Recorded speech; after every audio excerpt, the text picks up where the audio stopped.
Premier titre de l'actualité maintenant, un pont qui s'effondre dans le Gard et qui entraîne dans sa chute un camion qui se trouvait dessus. Les images sont saisissantes, le conducteur s'en sort blessé et il peut dire merci à son volant placé à droite.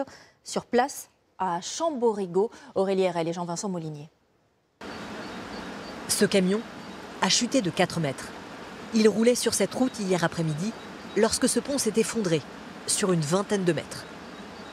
C'est impressionnant que ce monsieur s'en soit sorti, c'est un miracle. Une catastrophe a été évitée. Il y a les bus scolaires et c'était juste l'heure, c'est ce qui fait peur. Le chauffeur blessé a été sorti de la cabine et élitreillé par les pompiers, mais il est hors de danger. Sauvé parce que son volant se trouvait à droite. Juste derrière, le conducteur de bus se trouvait seul dans son véhicule. J'ai mon fils qui conduit les bus de l'école. Il était d'ailleurs à Rala quand ça s'est écroulé hier.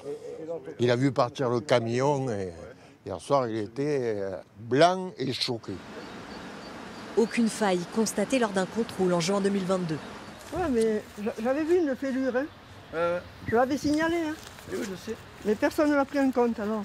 Cette habitante qui habite depuis toujours au pied du pont avait signalé il y a quelques mois à un conseiller municipal une anomalie. La première arche, elle était complètement décollée, quoi.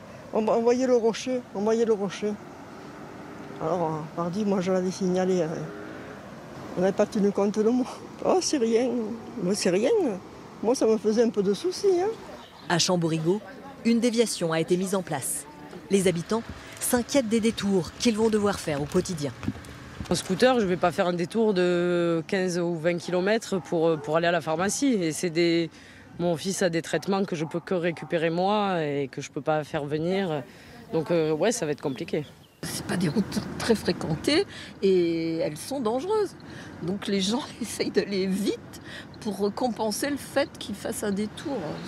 Ça fait peur un petit peu. Et pour les transports scolaires, cela s'annonce un casse-tête. On a mis en place des petits bus, mais qui vont faire un trajet qui va allonger d'au moins une demi-heure le matin, une demi-heure le soir. Ça ne peut pas être pérenne. On est en train de combler un petit peu comme ça là, dans l'urgence. Depuis 2021, c'est le 3e pont qui s'effondre à Chamborigo. Et cet effondrement repose la question de la fiabilité de nos ponts. Selon les derniers chiffres réactualisés il y a tout juste quelques jours, 4000 sont fragilisés. Alors comment les sécuriser? Comment sont-ils surveillés? Et pourquoi certains travaux nécessaires tardent à être lancés? Les réponses avec Antoine Bourdarias, Manon Debu et Gauthier Delobette. À première vue, il semble en parfait état. Et pourtant, le pont Villard à Valenciennes est strictement interdit à tous les poids lourds et à la plupart des utilitaires. En cause, un incendie en 2017 qui a dégradé l'ouvrage. Il est trop fragile apparemment et il pourrait s'effondrer. Tant que c'est pas fermé, je pense qu'il n'y a pas de problème, voilà. Des fois, on a un petit peu peur parce qu'on se dit, vu qu'il a été fragilisé, est-ce qu'il peut pas s'écrouler ou est-ce que... on est toujours inquiet de savoir ça, mais bon. Et des ponts comme celui-ci, qui tardent à être réparés, il y en a partout sur le territoire.